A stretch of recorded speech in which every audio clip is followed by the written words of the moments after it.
वर्तते। उत्तिष्ठ श्रीगणनाथ त्रैलोक्यं मङ्गलं कुरु। उत्तिष्ठ देवदेवेश उत्तिष्ठ हे गजानना। उत्तिष्ठ ईश्वरी पुत्र कर्तव्यं दैवमान्धिकम्। हे देवदेव करुणामय दिव्यरूपा। हे रम्बलोकजनसेवित पुण्यमूर्ते। हे पार्वती तनय पावन पारिजाता। विघ्नेश विश्वजन पूजित सुप्रभातम्। लम्बोदराख्य कमनीय कथाकलापा। हे विघ्ननाथ सुजनावन भक्तपोषा। हे लोकपाल सुमसेवित पादयुग्मा। विघ्नेश विश्वजन पूजित सुप्रभातम्। आनन्दरूपा अरुणोदय कान्तियुक्ता। व्यासादिदिव्यमुनिपूजित नव्यपादा। ब्रह्मादिदेव गणवन्दित वेदमूर्ते। विघ्नेश विश्वजन पूजित सुप्रभातम्। हे सुन्दरास्य गजभक्त गणेश स्वामिन्। हे भक्त पूज्य गणनाथ चतुर्भुजास्य। श्रीचन्दनादि सुमसेवित दिव्य देहा। विघ्नेश विश्वजन पूजित सुप्रभातम्। बीजा स्वरूप विविधोज्ज्वल कार्यरूपा। हे वेद बीज गणनायक गानलोला। हे भक्तपाल शरणागत पारिजाता। विघ्नेश विश्वजन पूजित सुप्रभातम्। हे मामहस्तगणमूषिक वाहनेशा। श्रीशूर्पकर्ण निज पाप विनाश हेतो। हे वक्रतुण्ड सुरपावन सूर्य तेजा। विघ्नेश विश्वजन पूजित सुप्रभातम्। हे सर्वपुत्र शरणागत पोषकार्या। श्रीकार रूप करुणाकर कल्पभुजा। ओंकार रूप शुभवारण वेशमूर्ते। विघ्नेश विश्वजन पूजित सुप्रभातम्। आराध्य देव चराचर विश्ववेद्या। हे शम्भुपुत्र सुरवन्दित पादयुग्मा। हे सोम सूर्य निज पावक पुण्यनेत्रा। विघ्नेश विश्वजन पूजित सुप्रभातम्। हे सिद्धि बुद्धि निज मानस राजहंसा। अज्ञानछेदन सनातन साधुपोषा। षट्चक्रवास सुरसेवित सुन्दरास्य। विघ्नेश विश्वजन पूजित सुप्रभातम्। कल्याणरूप जगदीश गणेश ईशा।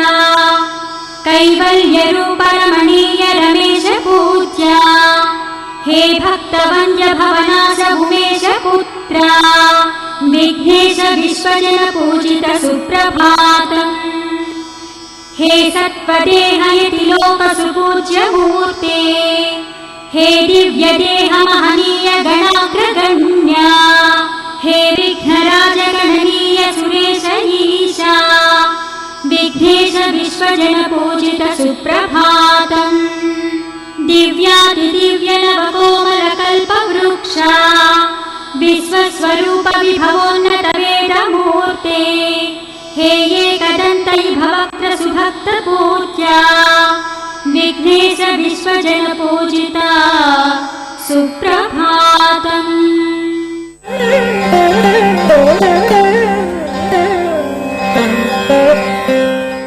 ఎందువల్ల జరిగింది ఈ సృష్టి? ఎందుకు చేశాడు ఇటువంటి సృష్టిని? అసలు ఎవరైనా ఈ సృష్టి చేశారా? ఉన్నట్టుండి అట్లా ఊడిపడిందా? ఎక్కడి నుంచైనా వచ్చిందా? అదే ప్రశ్న అందరికీ.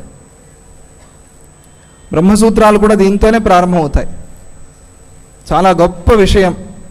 వేదాంత విషయాన్ని, బ్రహ్మతత్వాన్ని చెప్పే బ్రహ్మసూత్రాలు కూడా జన్మాద్యస్య యతః అని ప్రారంభమవుతుంది.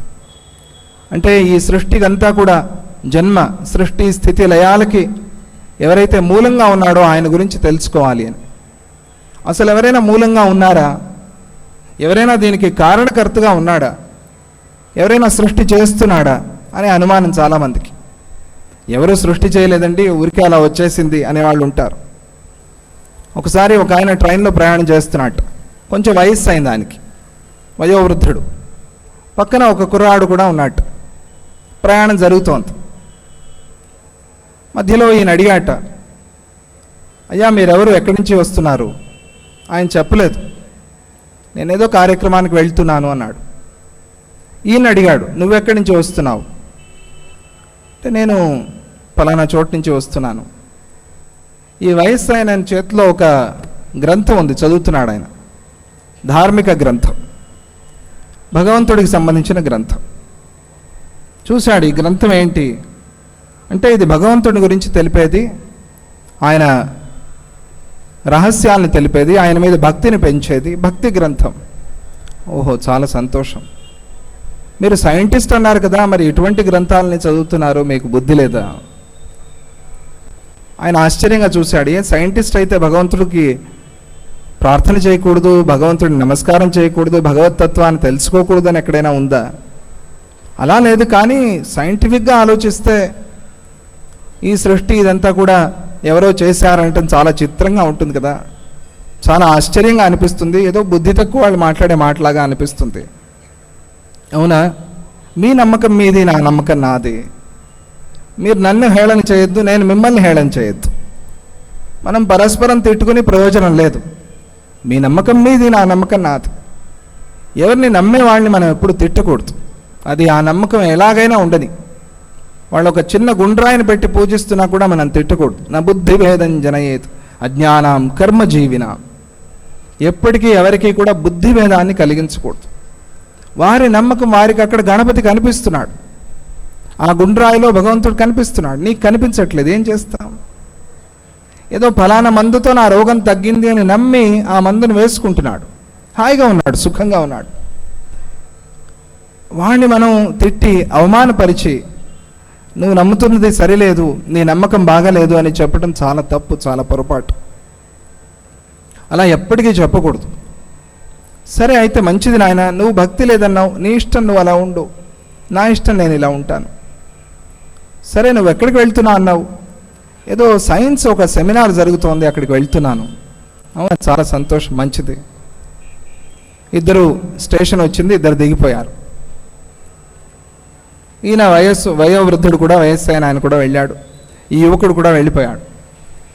తర్వాత ఒకసారి ఒక ల్యాబ్కి వచ్చి తలుపు తీశాడు. తీస్తే ఆయన, ఆ వయస్సు అయిన ఆయన అక్కడ ఉన్నాడు, వయోవృద్ధుడు అక్కడ ఉన్నాడు. ఉండి చూశాడు ఈ యువకుడిని. చూసి, రా నాయన లోపలికి రా. వచ్చాడు ఆ పిల్లవాడు, లోపలికి వచ్చాడు. ఇంకా 25 ఏళ్ళు, చాలా చిన్నవాడు వయస్సులో. లోపలికి వచ్చాడు, చూశాడు, చాలా బ్రహ్మాండమైన రీసెర్చ్ జరుగుతోంది లోపల. ఎప్పుడు ఊహించలేదు, అటువంటి ఉన్నాయట, చిత్రంగా ఉన్నాయట. ఇవన్నీ చూసి అడిగాట, ఇవన్నీ ఎలా సాధ్యమయ్యాయి? ఇవన్నీ ఎలా ఏర్పాటు చేశారు మీరు? ఈ రీసెర్చ్ అంతా ఎలా చేశారు అన్నప్పుడు ఆయన అన్నట, వయస్సు అయిన ఆయన, ఇవన్నీ నేను చేయలేదు, ఊరికే తలుపు తీశాను, పైనుంచి అట్లా ఊడిపడ్డాయి ఒక రోజులో అన్నట్టు. యువకుడు నవ్వాట, అదెలా సాధ్యమవుతుందండి? మీరు చేస్తే కదా ఇవన్నీ అవుతాయి, మీరు చేయకుండా ఎలా అవుతుంది? ఆయన అన్నట్ట, నువ్వే అన్నావు కదయ్యా మనం ట్రైన్లో ప్రయాణం చేస్తున్నప్పుడు, ఈ సృష్టిని ఎవరు చేయలేదు, అలా ఊడిపడింది అని. అలాగే సృష్టి అలా ఊడిపడినప్పుడు నా ఈ ల్యాబ్లో ఉన్న ఈ వస్తువులు ఊడిపడటం చాలా విశేషమేముంది? అలాగే ఇవి కూడా వచ్చాయి. ఆయనప్పుడు, నా తప్పైపోయింది, నన్ను మన్నించండి, ఇప్పుడు నేను తెలుసుకున్నాను, తత్వాన్ని తెలుసుకున్నాను, ఇంతకీ మీరెవరు అన్నాడు. ఆయన తీసి ఒక కార్డు ఇచ్చాట, ఇదే నేను. కార్డులో చూస్తే రాసిందిట ఐన్స్టైన్, దాంట్లో రాసి ఉందిట. ఆ పిల్లవాడు ఎవరి కోసం వచ్చాడో ఆయన, ఆ వయోవృద్ధుడు అది ఇచ్చాడు. అప్పుడు తెలుసుకున్నాడు, ఓ మహాజ్ఞానులు కూడా ఈ సృష్టిని నమ్ముతున్నారు, ఈ సృష్టికి ఎవరో మూలకర్త, మూల కారణం ఎవరో ఉన్నారు. ఆయన్ని మనం తెలుసుకోవాలి. ఆయన్ని తెలుసుకోవాలంటే మెట్టుమెట్టుగా మనం ప్రయాణాన్ని చేయాలి, ఒక రోజులో తెలిసేది కాదది. ఈ ప్రశ్న వాల్మీకి మహర్షికి కూడా కలిగి నారద మహర్షిని ప్రశ్నిస్తారు. ఆ ప్రశ్నతో ప్రారంభమవుతుంది. ఎక్కడ ఏ బుద్ధిలో ప్రశ్న లేదో ఆ బుద్ధికి ఎప్పటికీ సమాధానం దొరకదు. ప్రశ్నతోనే సాధన ప్రారంభమవుతుంది. ప్రశ్నించకు అనటం అనుమానించకు అని చెప్పడం కోసం. ఏ ప్రశ్న లేకుండా నువ్వు ఈ పని చేయాలి అంటారు. అంటే ఇది నీకు మేలు జరుగుతుంది, దీనిలో మేము చాలా సంశోధన చేశాము, ఈ పని చేయటం వల్ల ఖచ్చితంగా నీకు మేలు జరుగుతుంది అని చెప్పడం కోసం నువ్వు దీనివల్ల మేలు కలుగుతుందా లేదా అని మళ్ళీ వెతుక్కుంటూ వెళ్తే టైం వేస్ట్ అవుతుంది, నీకు వ్యర్థం అది. చాలామంది ఆ విషయంలో సంశోధన చేసేసారు, అయిపోయింది కాబట్టి ఇంకా మళ్ళీ నువ్వు ఆ ప్రయత్నం చేయొద్దు, అనుభవజ్ఞులు చెప్తున్నారు కాబట్టి నువ్వు ఈ మంచి పని చేయి అంటారు కొన్ని సమయాల్లో. ఆ మాట కూడా వింటాం మనం. అంటే అనుమానించకూడదు, సందేహించకూడదు అని చెప్పడం కోసం, అంతేగాని ప్రశ్నించకూడదు అని కాదు. మనం భగవంతుడు ఎలా ఉన్నాడు అడగచ్చు, సద్గురువు దగ్గరికి వెళ్ళినప్పుడు అడుగుతాం, ఆయన తత్వాన్ని తెలుసుకోవాలని ఉంది మాకు అని అడుగుతాం, దానిలో తప్పు లేదు, దోషం లేదు. కానీ అనుమానించడం, సందేహించడం దోషం. అలా కాకుండా నారద మహర్షిని, ఆ వాల్మీకి మహర్షి, నేను ఈ కాలంలో 16 గుణాలు కల ఒక మహాత్ముని తెలుసుకోవాలనుకుంటున్నాను, ఆయన ఎవరు, ఆయన సంగతి నాకు చెప్పండి, ఆయన విషయాన్ని నాకు తెలపండి. అలా మహాత్ముల్ని వెతుక్కుంటూ వెళ్ళాలి, మనం జ్ఞానుల్ని వెతుక్కుంటూ వెళ్ళాలి, మనకు మంచి విషయాన్ని చెప్పేవాడిని వెతుక్కుంటూ వెళ్ళాలి. అది నిజమైన సాధన.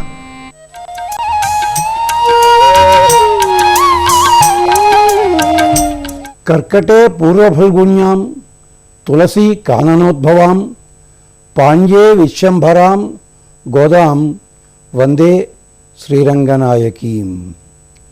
అస్మద్గురుభ్యో నమః. భగవద్బంధువులారా, ధనుర్మాస వ్రతం ఆరంభించుకుంటున్నాం. సూర్య భగవానుడు ధనుర్మాసంలో అంటే ధను రాశిలో ప్రవేశించినప్పుడు ధనుర్మాసం అని చెప్పుకుంటాం. దీన్నే మృగశిర నక్షత్రంతో చంద్రుడు కలుస్తాడు కనుక మార్గశీర్షమని చెప్పుకుంటాం. ఇది దక్షిణాయన, ఉత్తరాయణ ఈ 2 కాలములకి సంధి. అంటే దేవతలకి ఇది బ్రాహ్మీ ముహూర్తము, అంచేత చాలా ఉత్తమమైన కాలం ఇది. ఈ కాలములో తిరుప్పావై అనుసంధానం చేసుకోవడం అన్నది దక్షిణాదిని అనూచారంగా వస్తున్న ఆచారం. ఏమిటి తిరుప్పావై? ఈ వ్రతం ఎవరిది, ఎవరు ఆచరించాలి? కేవలము విష్ణు మతావలంబులు మాత్రమే ఆచరిస్తారా? ఇతర సాంప్రదాయాల్లో కూడా ఈ ధనుర్మాస వ్రతం ఉందా? ఇవి ప్రశ్నలన్నీ. పైగా ఈ వ్రతానుష్ఠానం చేయడానికి ఏవేమిటి ఉపకరణములు కావాలి? అసలు ఎవరు అధికారులు? ఏ వ్రతానుష్ఠానం చేసేటప్పుడు ఎవరెవరు చేయాలో నియమాలు ఉన్నాయి కదా, అలాంటి నియమాలు ఎక్కడైనా ఉన్నాయా దీంట్లో? ఏమిటి విశేషము అన్న ప్రశ్నలకి సమాధానం స్థాళీపులాకన్యాయంగా చెప్పుకుని రేపటి నుంచి ఒక్కొక్క పాశురము 30 పాశురములు. పాశురం అంటే తమిళ భాషలో గానము చేయబడిన గేయము అని అర్థం అన్నమాట. ఆండాళ్ అమ్మవారు 30 పాశురములు తిరుప్పావైగా గానం చేశారు. ఆ పాశురములో విశేషాలు, వ్యాఖ్యానాలు రేపటి నుంచి అనుసంధానం చేసుకుంటాం. ఏమిటి ధనుర్మాస వైశిష్ట్యము? అలనాడు ఏనాడో కల్పాదౌ హరిణా స్వయం జనహితం, అప్పుడట వారాహావతారమెత్తిన స్వామి ఈ కల్పాది ముందు, ఎంచేత మనమంతా ఆదివరాహ కల్పేని చెప్పుకుంటాం కదా, అలాంటి సమయంలో భూమిని పైకి తీసుకుని వచ్చాడు. భూదేవత అడిగింది, స్వామి నా కోసం ఇంత కష్టపడ్డారు, కానీ ప్రజలందరూ కూడా చాలా కష్ట నష్టాల్లో ఈ కలియుగంలో ఉంటారు, అలాంటి వాళ్ళందరూ కూడా తేలికగా అనుసంధానం చేసుకోవడానికి, మీ అనుగ్రహానికి పాత్రులు కావడానికి మార్గం ఏమన్నా ఉందా అని చెప్తేట ఆయన 3 మార్గములు చెప్పారు. ప్రపదనం, కీర్తనం, ప్రసూనార్పణం. ఏమీ లేదు, నాకు శరణాగతులు కండి, అంటే నేనే దైవాన్ని నమ్మి పూర్తిగా విశ్వాసం నా మీద ఉంచండి. ప్రపదనం. కీర్తనం, నోరారా నా నామాన్ని గానం చెయ్యండి. ప్రసూనార్పణం, ఈ రెండిటికంటే ప్రధానమైనది ఒక పుష్పాన్ని నాకు సమర్పించండి, పుష్పములు సమర్పించండి. ఈ 3 మార్గములలో దేన్ని తీసుకున్నా కానీ నన్ను చేరే అవకాశం ఉంటుంది అని భూదేవతకి చెప్తే, ఆ భూదేవత అవతారముగా ఆవిర్భవించింది ఆండాళ్ అమ్మవారు. ఈమెనే ఆముక్త మాల్యద అని అంటారు. తాను ధరించి విడిచిన పూలమాలని రంగనాథునికి సమర్పించి అతనిలో ఐక్యము కాదగిన యోగ్యత సంపాదించుకున్న మహానుభావురాలు. ఆమెని భూదేవత అవతారముగా నీలా స్వరూపంగా మనం భావించడం జరుగుతుంటుంది. ఆ ఆండాళ్ళమ్మవారు గానం చేసిన తిరుప్పావై ఈ వ్రతం ఉన్నదే, దీన్ని శ్రీ వ్రతము అని సంస్కృత పరిభాషలో పెద్దలు చెప్తారు. దీంట్లో ప్రపదనం, కీర్తనం, ప్రసూనార్పణం. ఇక్కడ ప్రపదనం ఉన్నది, శరణాగతి ఉంది. ప్రసూనార్పణం, తాను పుష్పాలు సమర్పించింది. కీర్తనం ఉంది. ఈ మూడు కూడా అనుసంధానం చేసుకునే దివ్యమైన భవ్యమైన అవకాశము. ఇదే పద్ధతిలో శైవ సాంప్రదాయంలో తిరువెంబావై అని కూడా అనుసంధానం చేసుకుంటారు.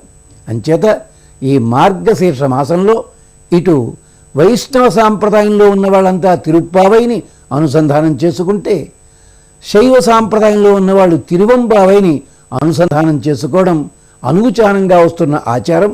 ఆ విశేషాలు క్రమక్రమంగా రేపటి నుంచి ఒక్కొక్క భాషలో అనుసంధానం చేసుకుందాం. మరి స్వస్తి.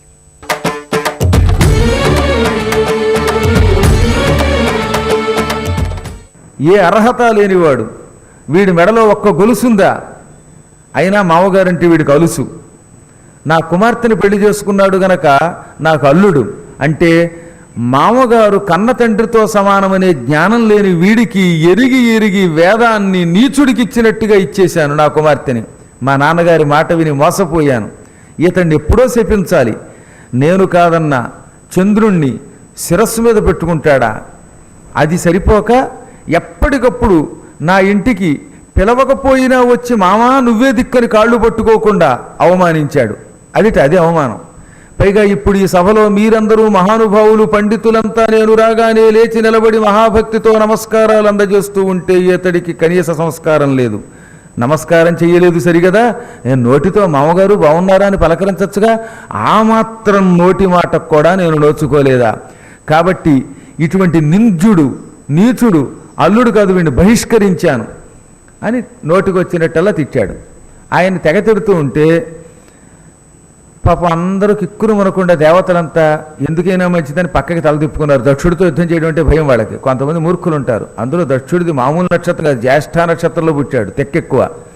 నేను అనలేసుమా, పురాణాల్లో చెప్పారు. ఎందుకో తెలియదు కానీ కొంచెం జ్యేష్ఠ నక్షత్రంలో పుట్టిన వాళ్ళు కొద్ది కోపం ఉంటుంది. అందరికీ ఉంటుంది, ఎట్లంటే మహానుభావులు ఉంటారు. వాడి కర్మగాలి ఆ పూట అలా వచ్చింది.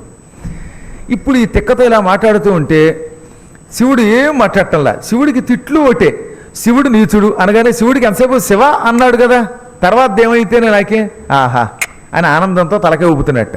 దాంతో దక్షుడికి ఇంకా కోపం వచ్చిందండోయ్. నేను తిడుతూ ఉంటే తలకాయ ఊపుతావా అంటే నీ ఉద్దేశం ఏమిటి?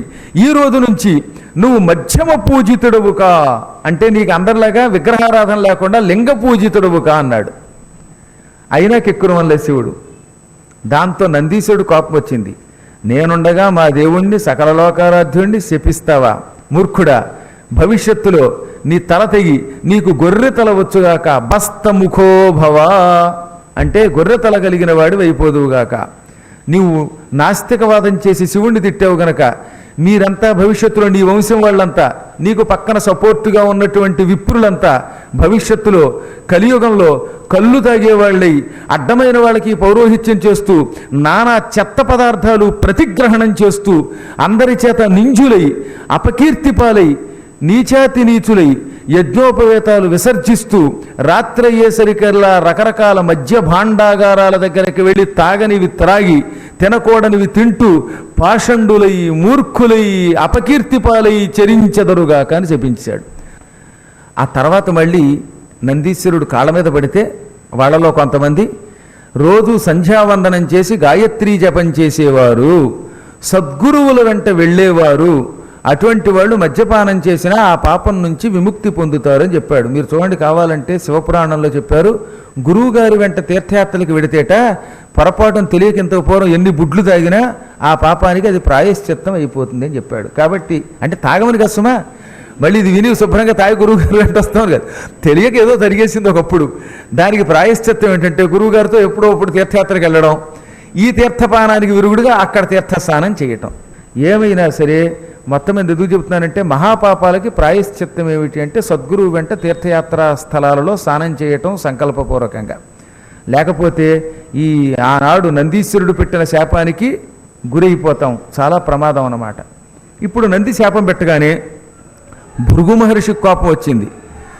వాడెవడో ఏదో దక్షుడు మాట్లాడాడు అనుకో, నువ్వు మొత్తం అందరికీ దక్షుడు కూడా ఉన్న వాళ్ళందరికీ కలిపి శాపం పెట్టేస్తావా?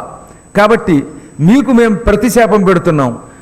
ఈ కలియుగంలో శివభక్తులు ఎక్కువ మంది దరిద్రులు ఎదురుగాక, విభూతి పూడ్చుకుంటూ శ్మశానాల్లో కాపాలికా వ్రతాలతో చరించెదరుగాక, ఒక్క నమశివాయ అనే పంచాక్షరీ మంత్రం చేసిన వాళ్ళకి మాత్రమే ఈ శాపం తగలకుండా ఉండుగాక అని వాడు శపించాడు. ఇలా ఒకళ్ళొకళ్ళు శపించుకున్నారు. కానీ మహాత్ములు గనక ఆ శాపం వల్ల వెంటనే నాశనం మాత్రం పొందలేదు వాళ్ళు. దాంతో శివుడు చివుక్కుమని మధ్యలో వీళ్ళు కొట్టుకుంటున్నారు ఏమిటి నాకు సంబంధం లేకుండానని అదృశ్యం అయిపోయాడు. దక్షుడు తన వాళ్ళతో తాను హుటాహుటిని వెళ్ళిపోయాడు. ఈ వివాదం ముదిరిపోయింది. అసలు తగాదా రాకూడదు కానీ 2 స్టేట్ల మధ్యలో తగాదా అయిపోయింది అనమాట. ఇప్పుడు ఇది వ్యవహారం వ్యక్తుల మధ్యలో తగాదా మొత్తం ప్రపంచానికి వ్యాపించింది. 2 పార్టీలు అయిపోయాయి. దక్షుడు అందరినీ బలాత్కారంగా తన వైపు లాగాడు. శివుడి వైపు ఎవరిని వెళ్లకుండా చూద్దామని చూశాడు. అజ్ఞానం కదా వాడికి. మొదట్లో మూర్ఖుడికి ఎక్కువ వెనకాతలు పడతారు, ఫాలోయింగ్ ఎక్కువ ఉంటుంది.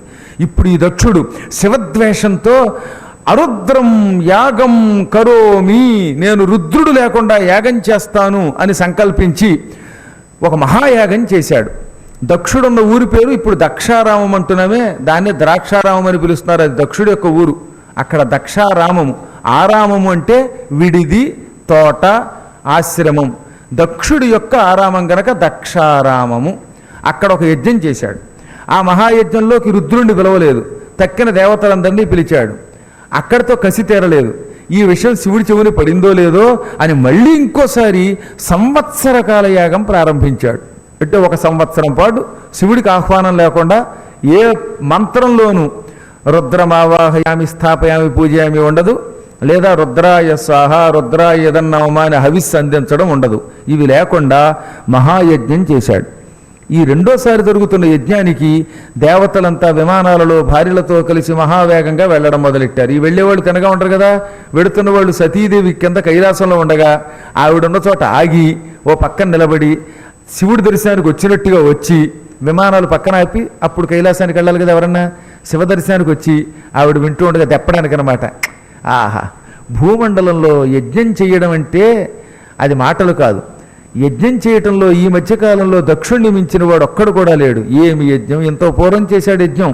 ఆ యజ్ఞంలో పెట్టిన చేరేనండి నేను కట్టుకున్నా అని ఒక ఆవిడ, ఆ పంచేనండి ఇది, అబ్బో ఎంత ఎర్రగా ఉందో అంచుపంచును ఒకడో. ఈ విధంగా ఎవడకోవాడు మీ గుత్తి పంచరే, నాకు చూడండి నెక్లెస్ అంది ఒక ఆవిడ. ఇదంతా శివుడి మీద రెక్లెస్తో చేస్తాడని తెలియక రెచ్చగొట్టారు. ఇదిగో నాకు గాజులు వేశారంది ఒక ఆవిడ. అబ్బా జాకెట్ కొట్లో పెట్టారంది ఒక ఆవిడ. మీకేం తెలుసండి బోడి ఆభరణాలు, ఏమి భోజనాలు, ఏమి విందు భోజనాలు. పోతన గారు రాశారు అపూర్వంగా. పోతన అంటే మహాత్ముడు. విందు భోజనాల గురించి వర్ణించారు కొంతమంది భాగవతంలో 4వ స్కంధంలో. ఈ విధంగా అందరూ పొగుడుతూ ఉంటే సతీదేవి తెల్లబోయి, మీరు మాట్లాడుతున్నది ఎవరి గురించి అంటే, అదేమిటమ్మా ఆ మాత్రం తెలియదా, ఈ లోకంలో దక్షుడు అంటే ఇంకెవరు, మీ నాన్న తప్ప. దక్షుడంటే యజ్ఞం చేయడంలో దక్షుడు.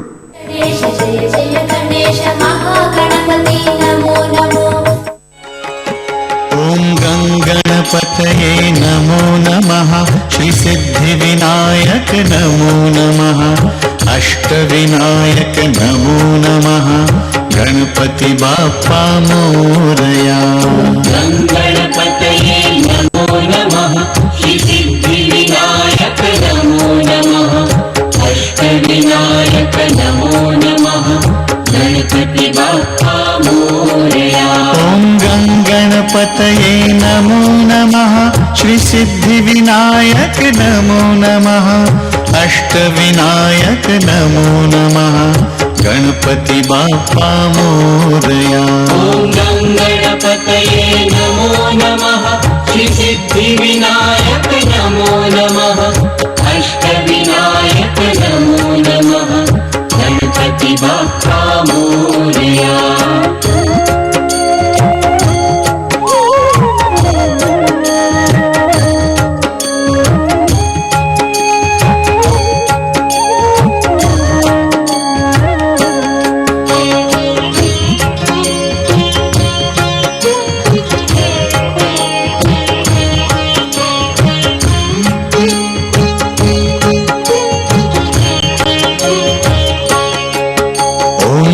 గణపతయే నమో నమః, శ్రీ సిద్ధి వినాయక नमो नमः अष्टविनायक नमो नमः गणपति बाप्पा मोरया गणपतये नमो नमः श्री सिद्धिविनायक नमो नमः अष्टविनायक नमो नमः गणपति बाप्पा मोरया ॐ गणपतये नमो नमः श्री सिद्धिविनायक नमो नमः अष्टविनायक नमो नमः गणपति बाप्पा मोरया ॐ गणपतये नमो नमः श्री सिद्धिविनायक नमो नमः अष्टविनायक नमो नमः गणपति बाप्पा मोरया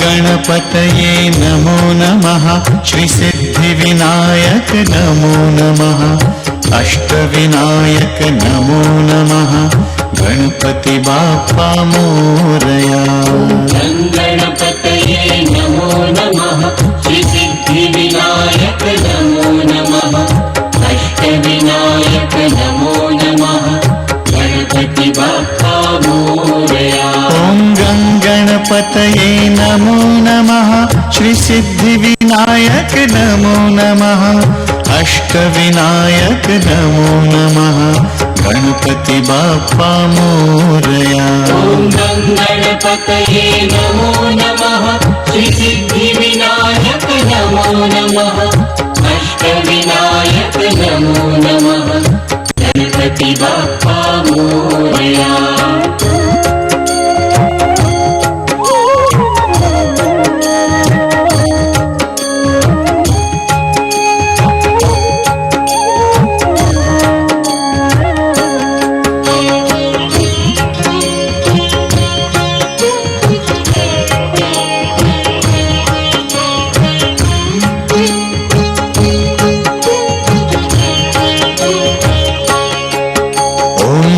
गणपतये नमो नमः श्री सिद्धिविनायक नमो नमः अष्टविनायक नमो नमः गणपति बाप्पा मोरया गणपतये नमो नमः श्री सिद्धिविनायक नमो नमः अष्टविनायक नमो नमः गणपति बाप्पा मोरया ॐ गणपतये नमो नमः श्री सिद्धिविनायक नमो नमः अष्टविनायक नमो नमः गणपति बाप्पा मोरया।